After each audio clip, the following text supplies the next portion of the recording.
Welcome to another episode. This is episode 6, and thank you very much for following up this far. Napoleon's relationship with the church was one of calculated pragmatism. However, it was a complex relationship. While the French Revolution had severe ties between the state and religion, Napoleon saw the reconciliation with the church as a crucial step in stabilizing his empire. In this episode, we explore the dramatic shift in France's religious landscape, symbolized by the reconsecration of Notre Dame Cathedral. But behind the public gestures of piety, Napoleon's personal beliefs were far more complex.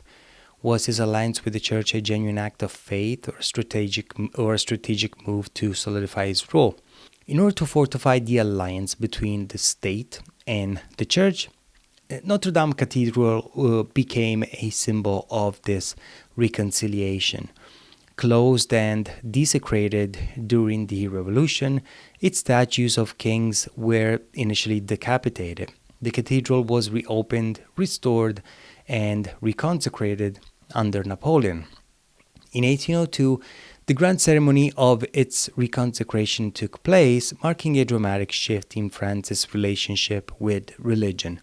However, not everyone was impressed. A military officer, reflecting on the anti-clerical sentiments of many, sarcastically remarked, "A fine little mockery, only missing the 100,000 men who were killed trying to suppress this thing." But did Napoleon truly believe in the church's role? Well, the answer is a resounding no.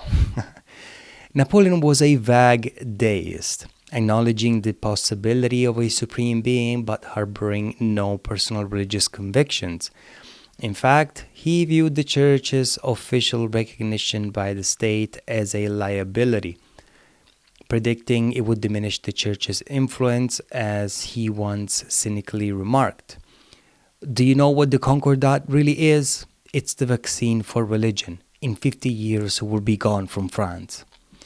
This duality, strengthening the church to stabilize his role while privately dismissing its significance, symbolized the contradictions of Napoleon's reign. It was a balancing act, precarious and deeply revealing of the empire's inherent instability. The Concordat of 1801 was a crucial agreement between Napoleon Bonaparte and the Catholic Church, signed on July 15, 1801.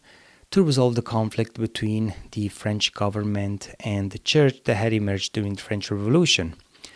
The revolution had diminished the church's power, confiscated its lands, and attempted to bring it under state control through the civil constitution of the clergy in 1790. By the time Napoleon rose to power, he saw reconciling with the church as a way to stabilize France and strengthen his rule.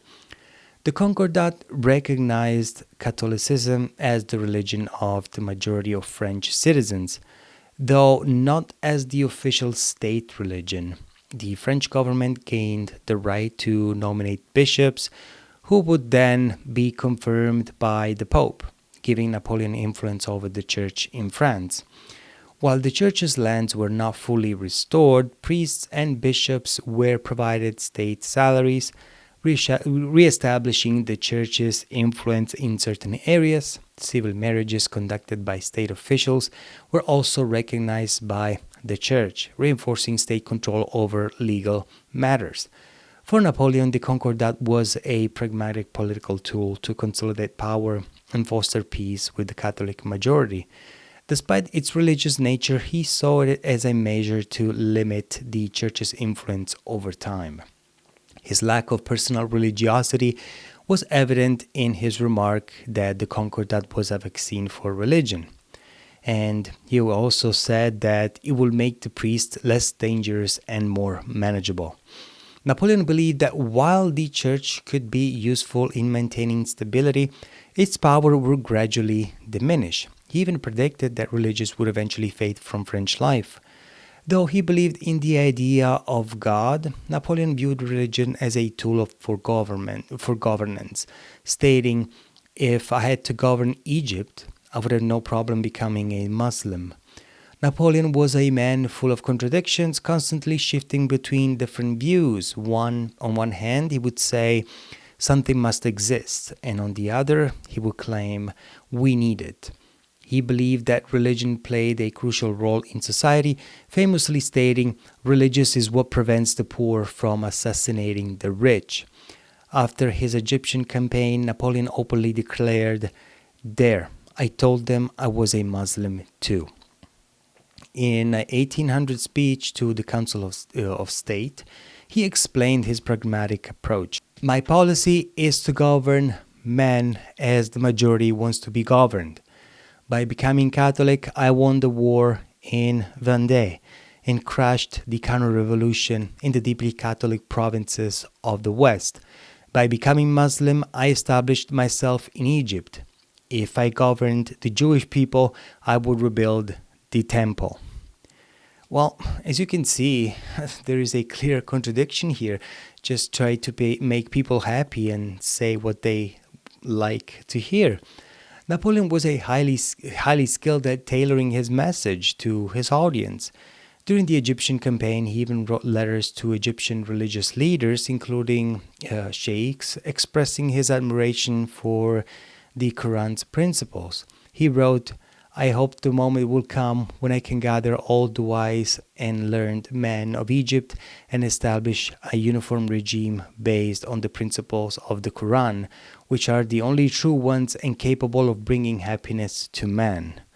Despite his ability to say what people wanted to hear, there was always an underlying uncertainty in his words. Later, on St. Helena, he remarked, "Religions are all founded on miracles, on things we cannot understand, like the Trinity. Jesus says he's the Son of God, yet he descends from David. I prefer the religion of Muhammad. It is less ridiculous than ours." This shows that while Napoleon may have genuinely believed in some of these ideas, his approach to religion was ultimately pragmatic and shaped by his political goals. During the Egyptian campaign, one of Napoleon's generals, General Menot, officially converted to Islam and remained a devout Muslim for the rest of his life. This is just one example of how Napoleon's influence stretched beyond France, shaping not only the French Empire but also the lives of those around him. When you look at the period between the Revolution, its ideals, and Napoleon's empires, you can clearly see both continuity and contradiction. On one hand, Napoleon carried forward many of the revolutionary principles. On the other hand, there were significant regressions, betrayals, and compromises. The most striking part is that the world outside France remained unaware of these contradictions. For his enemies, Napoleon was always seen as a symbol of the revolution, regardless on how much his actions diverged from its original ideas. In 1805, as Napoleon prepared to invade the Austrian Empire, a German noblewoman wrote in a letter, "The times of the apocalypse have come. Robespierre on horseback is riding through Austria." The phrase "on horseback" left a strong impression, highlighting the fear Napoleon inspired. While Napoleon had once shared some ideological similarities with Robespierre, by this time he had moved far from those revolutionary ideals. Yet, in the courts of Europe, the fear remained. Nobles and kings still trembled at the thought of Napoleon, imagining him as a figure who might send them to the guillotine, just as Robespierre had done. The reason the old Europe and the absolute monarchies and even non-absolute monarchies like Britain could never come to terms with Napoleonic France is rooted in both misunderstanding and fear. On one hand, Napoleon could have created a state that might have become a foundation for European order, but on the other hand, he often sabotaged his own efforts. His refusal to accept rivals of equal stature and his constant declaration of war led to his downfall. Still, there was a deep misunderstanding of his intentions. He believed the French Revolution was an unstoppable force, still bent on expanding and threatening the stability of the world. Napoleon was a social chameleon. He conformed his opinions to gather support and control.